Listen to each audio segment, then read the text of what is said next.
Well, that's us live. Hi, everybody. Great pleasure to welcome all the way from the other side of the planet, the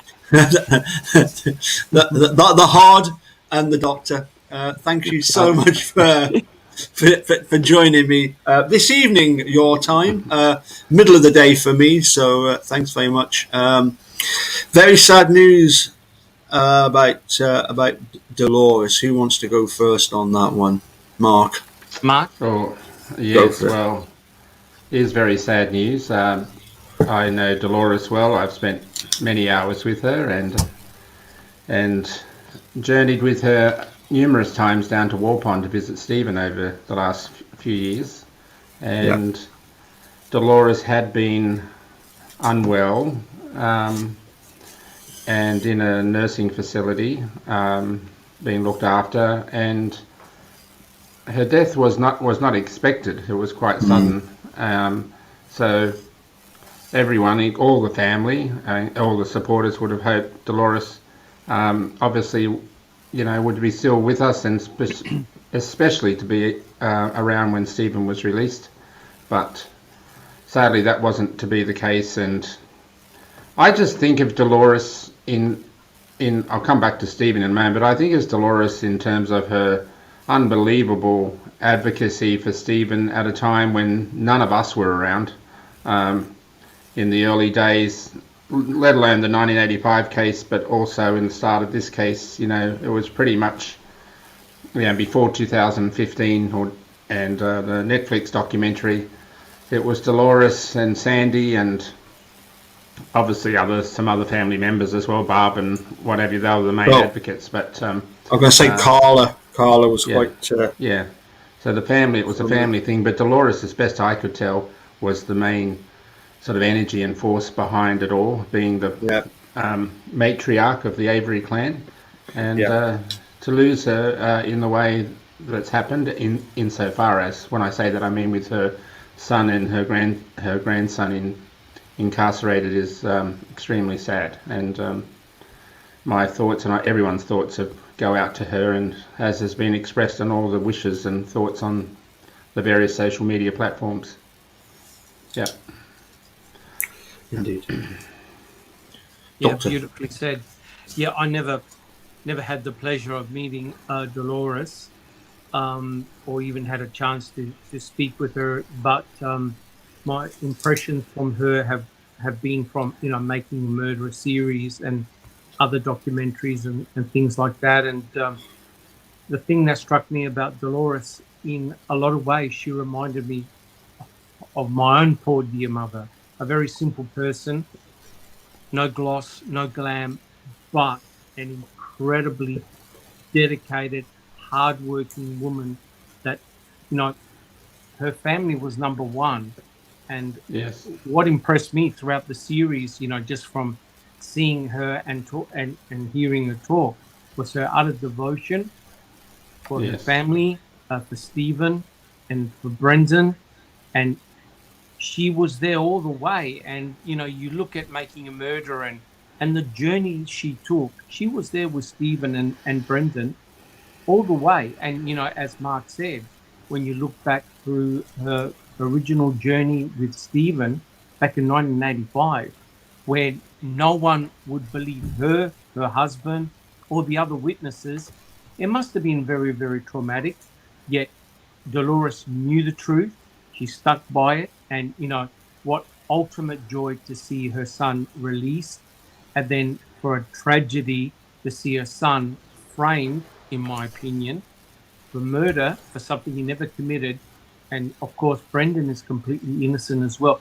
For a mother to go through that again twice, I've never heard of anything like that. And yet she was always positive, confident. But you know what, guys? Even the strongest person on the planet, it does take a toll. That mental anguish of not being believed and, potentially being ridiculed by guilters and things like that.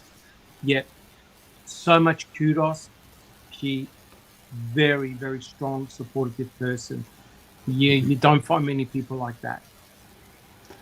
Yeah, she was a tenacious supporter of all her children, but especially Stephen because of the plight that he found himself in, and obviously Brendan, her grandson. And she's just a remarkable woman, as is Alan as well, as a father and her husband.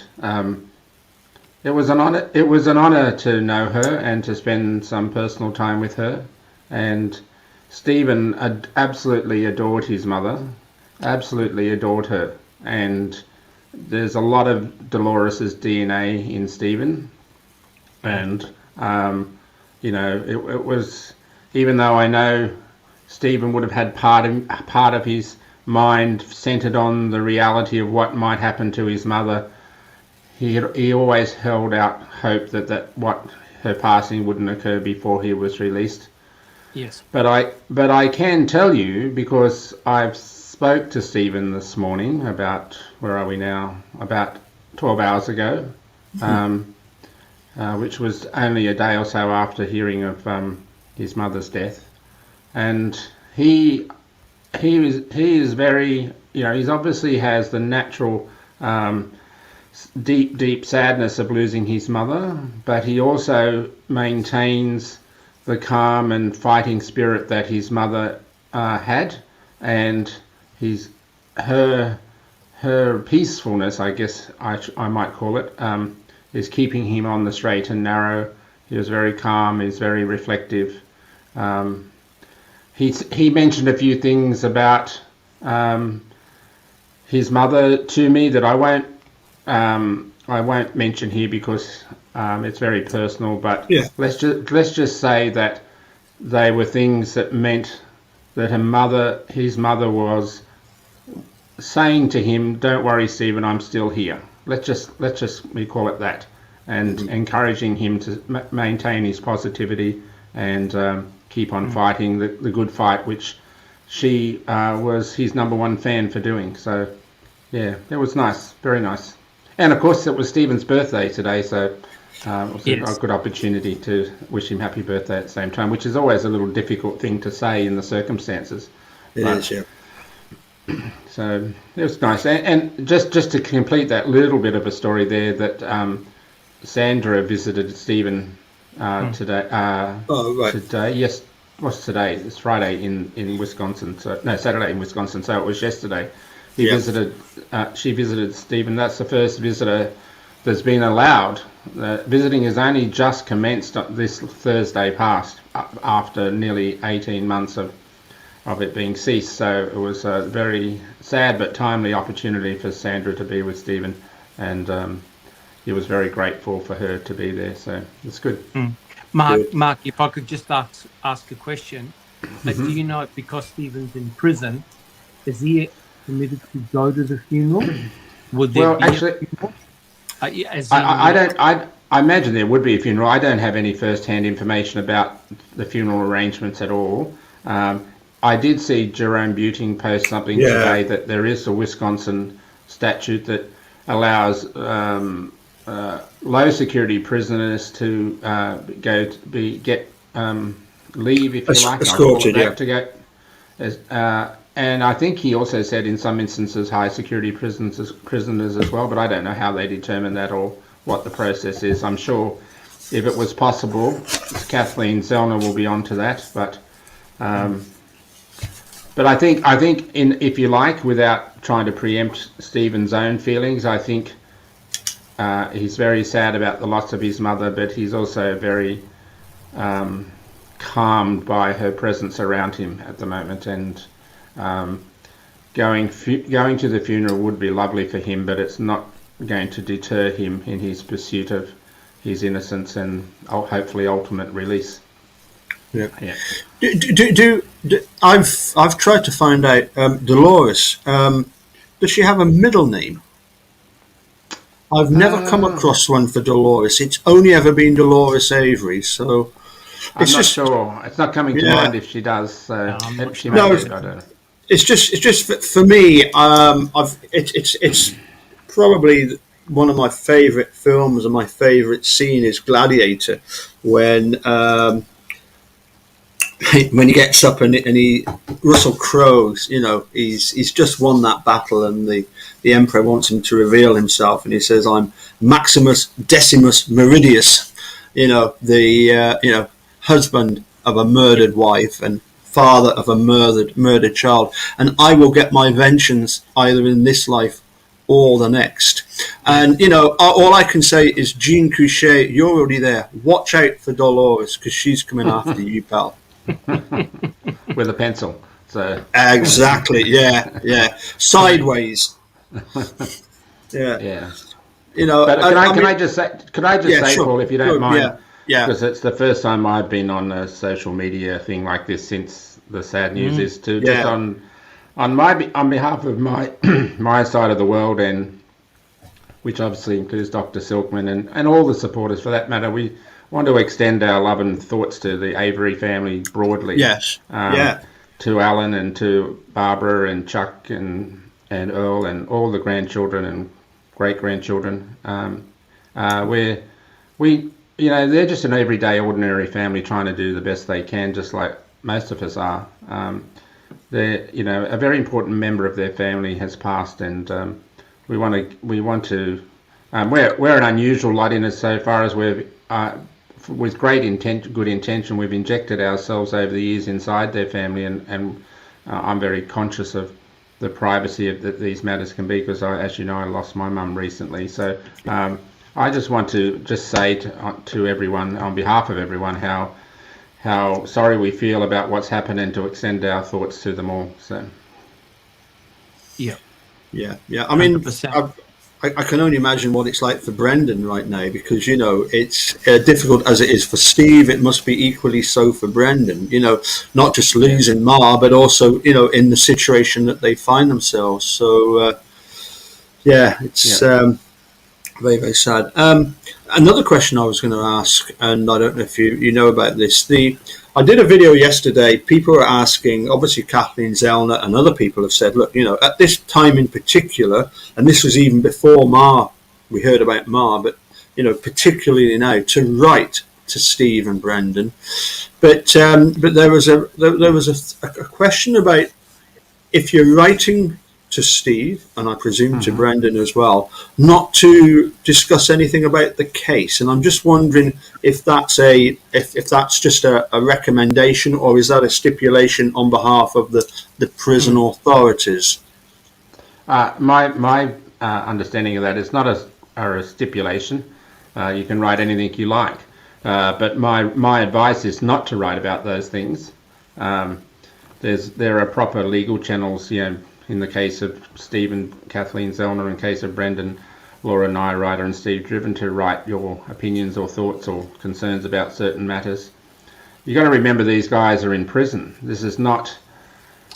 They don't see a normal life. So write to them about fun things and interesting things and stuff that might just make them feel good. They don't need, in my opinion, to be talking about case details. And to a further extent, you might write something, because their mail is subject to inspection, right? You may well write something that could prejudice their cause. I can't really think what that might be, but you might. So don't even take the risk. But if I'm Stephen and Brendan, I just want to have positivity messages, not the stuff to do with the case. That's how I would see it. And as you said, Mark, they've got the best of the best, and their respective attorneys will always keep them up to date with the latest, with what's happening in their cases. So, you're right. The last thing they want to hear is more stuff. They just want to hear what, good things. Yeah. And it's possible, and I'm supposing this, I don't know, that Stephen and Brendan potentially might write back on matters you're raising that they don't realise is prejudicing their cases. So so don't even put them in the position, I would suggest at least, where that could occur. Kathleen Zellner and Stephen Drisden and Laura Nyrider get to have confidential conversations with their clients, and that's where the legal area should be discussed. Yep, 100% agree. Yep. So I was just looking up. There was another question that had popped up in one of the videos, which I couldn't quite remember what the question was. It was. Let me just quickly just check. As I say, as I say, there was this question about, Paul, you can't you discuss the case with Steve or Brendan? They're already convicted, so what's the? Oh, that was the other one. But does that mean what you think it might mean, Paul? Does it mean not discuss with them? Maybe can't we discuss the case about them? Is that what maybe would be the better grammar? Yes, I think so. Yeah. But it was to do with writing to Steve, and it was a question mark, and you're not allowed to discuss the case with Steve and Brendan. Oh, I see. No, well, so I was wondering why that was, and as I say, it was from the point of view of, was it a stipulation or just more of a recommendation? And as you've just explained, very much a recommendation. The other question was that that we've heard that apparently that Steve has been prevented from speaking to. Had been prevented to speaking to Ma for a wee while now. Had you heard anything about that? Look, to me, I heard someone say that online the other day. Yeah. To me, that ventures outside the realm of what should matter to people like us. None of us have first-hand knowledge of what goes on in family communications and so on. I wouldn't want to even countenance that debate. It's speculative at best and just ill-informed at worst, and just don't think it adds to the pursuit of justice. So absolutely. I mean, it's I can tell you that all the family members love their mother deeply. Yes, so I think that's all that matters, right? So yeah. I mean, it's one of the things that you notice about following the case is the fact that once Teresa disappeared, it caused huge divisions within the family. In terms of the whole issue about what happened, you mean? Yeah. Well, we know that from the appeal petition that there are family members who have been named as being involved. So that's a matter for a lawyer to name and to have the evidence for that.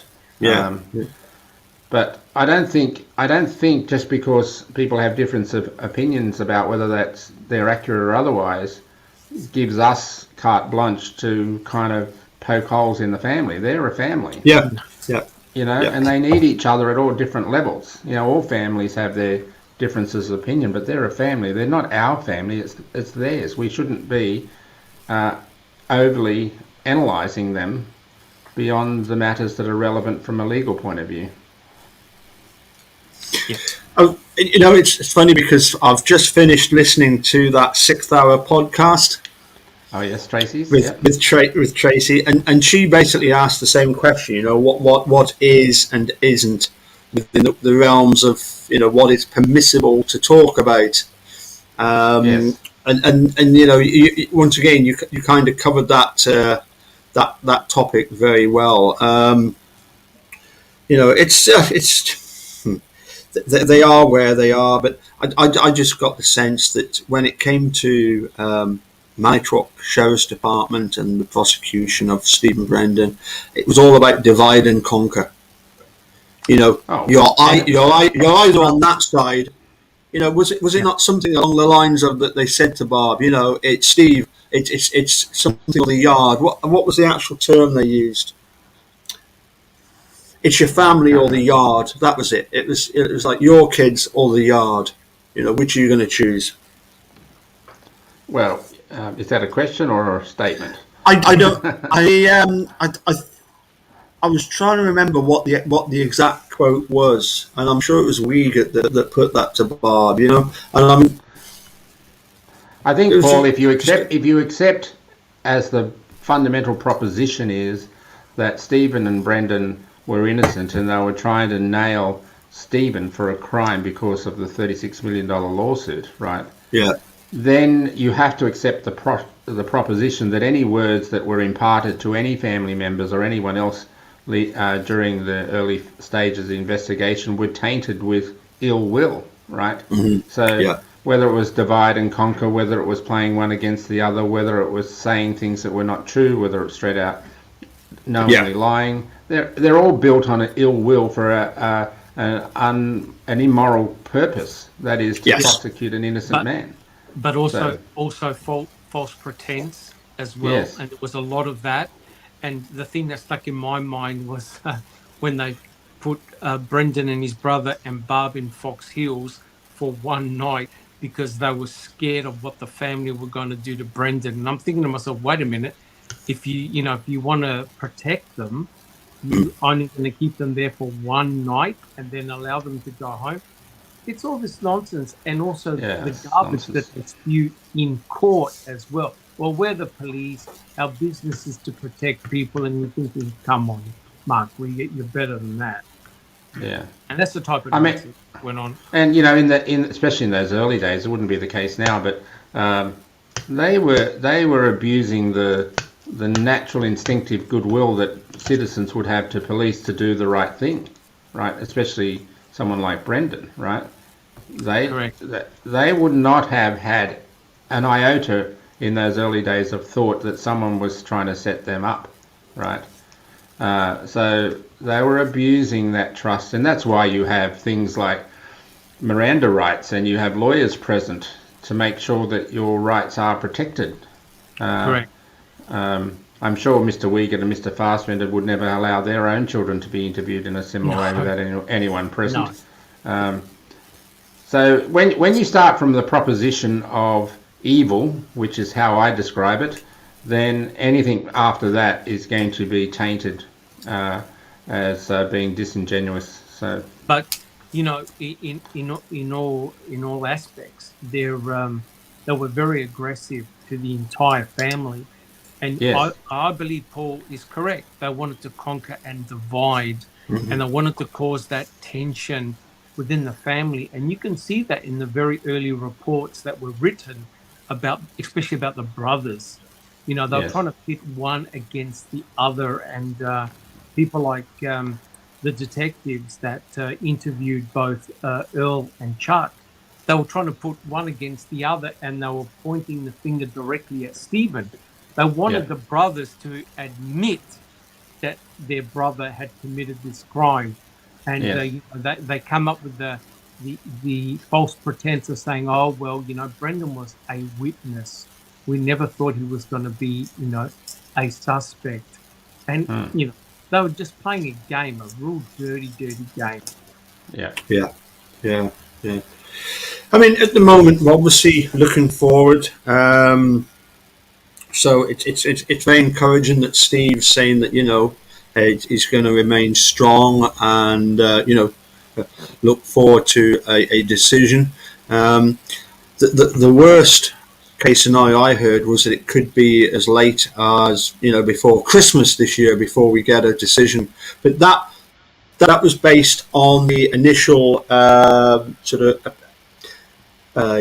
Court of Appeals deciding on what Kathleen Zellner had submitted before she asked the case to be remanded a third time. I mean, how many times is this case going to go back to them?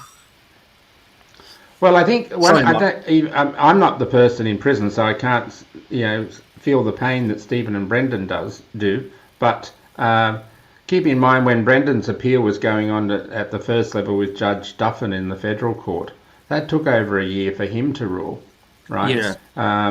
So as much as I'd hate to be what Stephen's hate to endure what Stephen is having to, I think it's now a little over a year since the last matter was presented, other than the Sawalski matter. Sawinski, sorry. Yeah. Thank you, Dr. Silkman. And the pushing of the car. And I don't think the length of time, as much as we all would think is crazy, I don't think that's uncommon. And so if it was true that it'll take to Christmas, I don't think, in the scheme of Stephen's incarceration, I don't think that's a whole lot of time extra to have to wait, because I can't see how they can simply dismiss this matter. There's, short of corruption, they cannot dismiss this matter. They either have to give it the minimum an evidentiary hearing, but let alone anything else. So, and they can't keep not dealing with it. And so let's just be patient, and which is easy for us guys on the outside. And for Stephen, he just needs to keep positive amidst a very difficult time for himself. Keep well, and hopefully good things will be coming soon enough. Sure. There is a Sigalski that was involved in this case, but can you remember who Sigalski is? Wasn't he one of the attorneys? Yeah, Steve's original attorney. Was it not Ralph Sigalski? Yeah, and he then, I think, he applied to be a judge, but I don't think he got very far with it. But yeah, it's so yes, Sawinski Sigalski. It's an easy mistake to make. Don't worry, Mark. anything that ends in ski has to be involved here, right? So correct. It's a right Polish name, isn't it? Yeah, they often Kratsky. Can I sure. throw something into the mix here? Sure. I've been doing a lot of since we've had a little bit of downtime in the case. We're all waiting for things to happen. I've been doing a little bit of reading and research into the West Memphis 3. Yeah. And that infamous case about the 3 boys. Yeah. What was interesting is that all 3 accused murderers got released because they took an Alford plea. Yeah. And it's interesting that if you watch the documentaries, it was a win-win for everyone. The 3 boys got released, but at the same time, they had to plead guilty. That said, I'm innocent, but I plead guilty, of course, to be released. But it was a win-win for the state because they couldn't undergo a civil lawsuit against the state. So do you think Wisconsin is thinking ahead of a potential Alford plea for both Stephen and Brendan, considering time served already? Mark, do you want to go first? I don't know. I don't think Stephen would ever accept it. That's he's not going to plead guilty to something he didn't do. So as much as he would love his freedom, he's not going to do that. It would be my opinion. But it's I find it quite remarkable that that would even be an option, considering there are proper justice options still to play out here, like an evidentiary hearing and a potential new trial and so on. So the appeal court has to address the fundamental elements of the appeal petition. So I don't know to answer the question, but I know I'm fairly certain that Stephen wouldn't accept ever in any circumstances a admission of guilt, or at least an acceptance of guilt on something like this. Yep. Very good point. Very good point. Doctor, I suspect you're probably along the same lines as me, that Steve and Laura would accept an Alford plea. Kathleen Zellner, no way. And if Steve and Laura did accept an Alford plea on behalf of Brendan, once Zellner really gives the state a good kick in, then they're going to come back and say, right, we want our client fully exonerated. Yeah. Is that how you would interpret it? Well, the thing is that one can play hardball and say, I believe both men are completely innocent. Mm-hmm. One can play hardball, and remember, Brendan did play hardball. He didn't accept the plea deal, which is what Ken Kratz and the other idiots were trying to do with Brendan. And Brendan stuck fast. He listened to his grandfather. He listened to the advice. He says, I'm not going to plead guilty to something I didn't do. Yeah. Because, think about it. If you do, despite you being free, you're always going to have that label and tag on you, right? Mm-hmm. But there's got to come a point of some type of sanity here. because he's a young boy. He was 16, right? Yeah. Accused of all these horrendous crimes. He never did a damn thing. So Yeah. how long does one play hardball with until the state come to some form of sanity, like they did with Sean Ellis in trial 4, and said, "No, we drop all charges. We've lost evidence. We've lost this. It's too hard now. Too much time has gone by. See you later." It's sort of like, surely the state of Wisconsin has to look at the pros and cons, because Kathleen Zellner's accumulating all this additional evidence, slowly taking the forensic evidence apart. And now with this potential observation of Tom Sawinski and the pushing of the RAV onto the salvage yard, jeepers, it's getting worse and worse. How long can the state just simply close their eyes and block their ears and say, no, Kathleen's on it, just go away? Yeah. It's a terrible thing. I think if I understand the law correctly, and I'm happy to be told to be wrong here, is that the Alford plea only comes in as an option to going to trial. So you still have to be granted the right to a new trial, and you accept the Alford plea because you're worried that even under a new trial you might be found guilty again. So that's the circumstances. So the state would have to rule that Stephen's entitled to, or the courts would have to rule that Stephen's entitled to a new trial based on the evidence, and then an Alford plea could be offered. I believe that's how it would happen. They don't just come out and offer it without. Well, sorry, Mark. With the West Memphis 3, the judge basically said there's not going to be another trial. They didn't want to risk a new trial, and I think it was the Attorney General who said, "Well, we're glad about the Alford plea because had they gone to a new trial, they likely would have been freed." Yeah. Well, why did they? If that was likely, why did they accept the Alford plea? Well, I suppose there's always a risk, like you said, Mark. There's always a risk that a new trial you may be found guilty again. Yeah, correct. Hold on a sec. I'm just going to phone David Rudolph and find out his opinion of the Alford plea. It's shite. Yes, you're right. You're right, David. So I think what you would find is that the appeal court, or whatever court it end up sitting in, would have to ultimately rule that Stephen was entitled for his matter to be retried. They can't just come. He's already been tried. He's already convicted, right? Yeah. They can't suddenly say, "Oh, admit your guilt," because they don't need to. He's already been found guilty. It's only when they set that first conviction aside, which happens as a legal consequence of giving him a right to a new trial, only in that circumstance could an Alford plea be on the table. So my view is that if we got to that point, and it was offered, that Stephen wouldn't take it because, one, because that's not who Stephen is, and secondly, the evidence is so powerfully in Stephen's favour. So I think I sit here obviously as an armchair researcher. Yeah. I really feel for him and Brendan.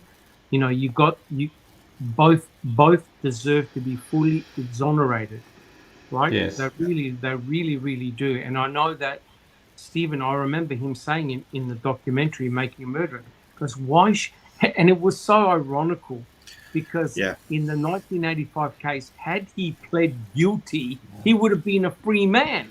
But he said, "Why am I going to admit to guilt for something I didn't do?" When his parole kept on coming up, he stood by, and it was just by pure luck that they were able to do the forensic DNA testing.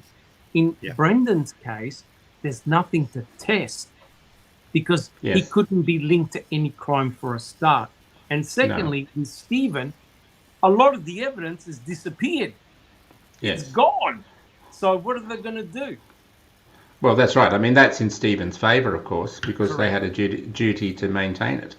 So his rights of appeal have been prejudiced by the actions of the state. So So it's an interesting thought, though.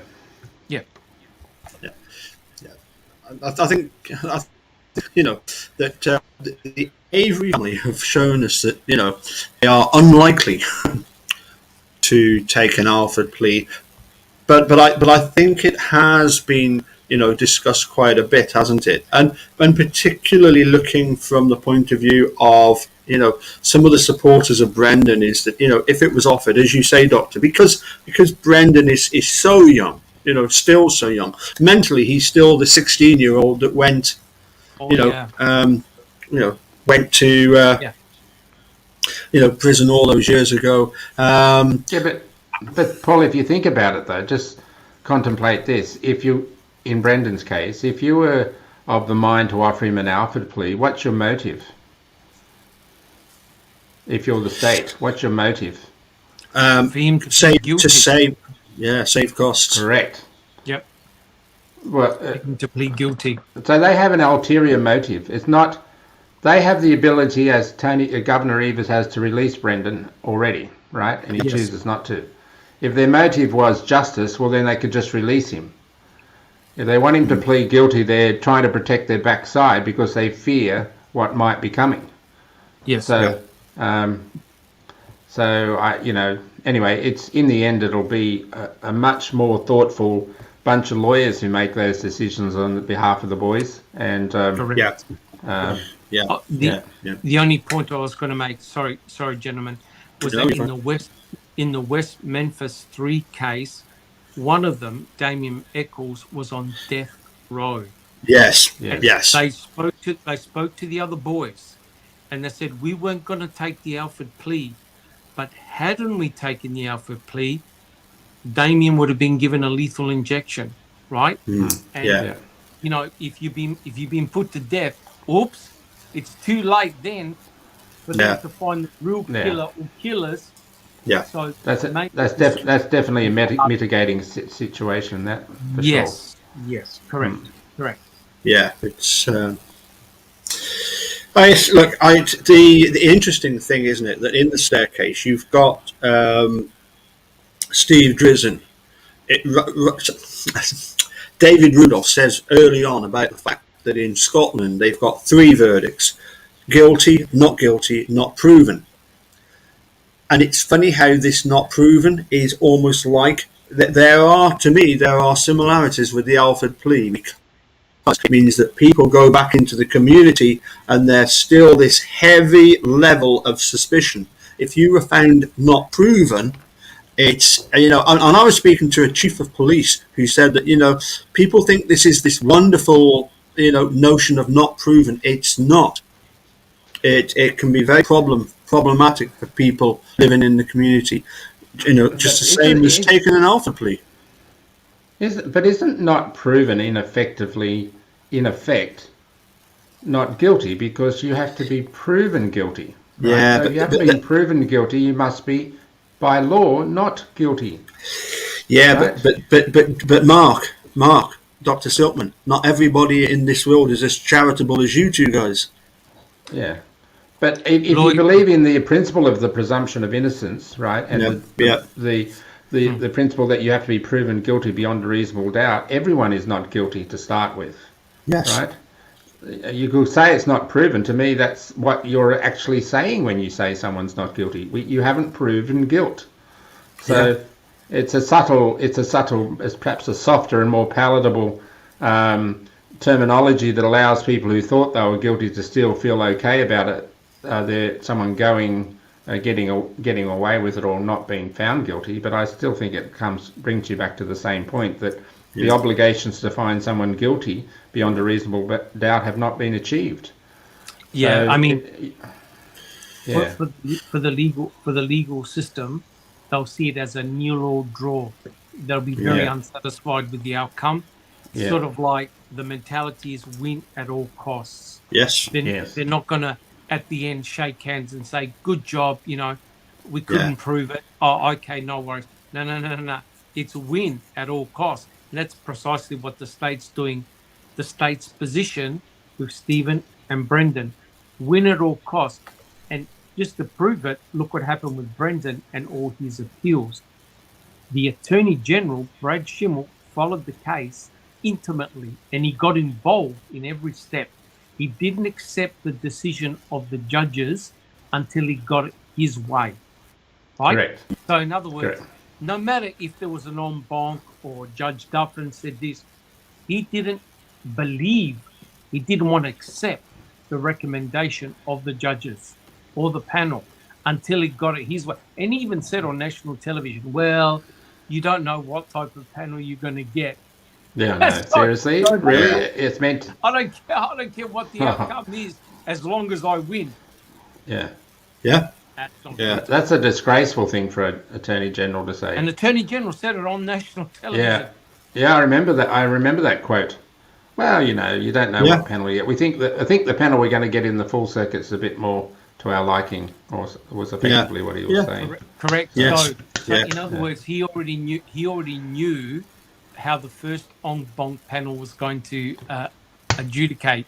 Yeah. Because of the two ladies that were on there. So he obviously knew their past history and what they stood for.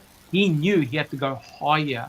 And the chance of getting the full en banc court together was like about 0.3%. Like it's very low chance. And lo and behold, Brad Schimmel was successful in getting all 7 panel members. Unbelievable. Yeah. Finally, Mark. Yes, sir. A question. Yes. Can you see it on the screen? Maybe not. Maybe it hasn't come up for you on your screen. No, I can see it. Is Mark in Wisconsin? Sadly, no. My heart is there, especially at the moment for Stephen and Brendan and all the broader Avery family. But physically, I'm like Dr. Silkman. I'm imprisoned in Australia. Like you Brits sent us over here 200 years ago, right?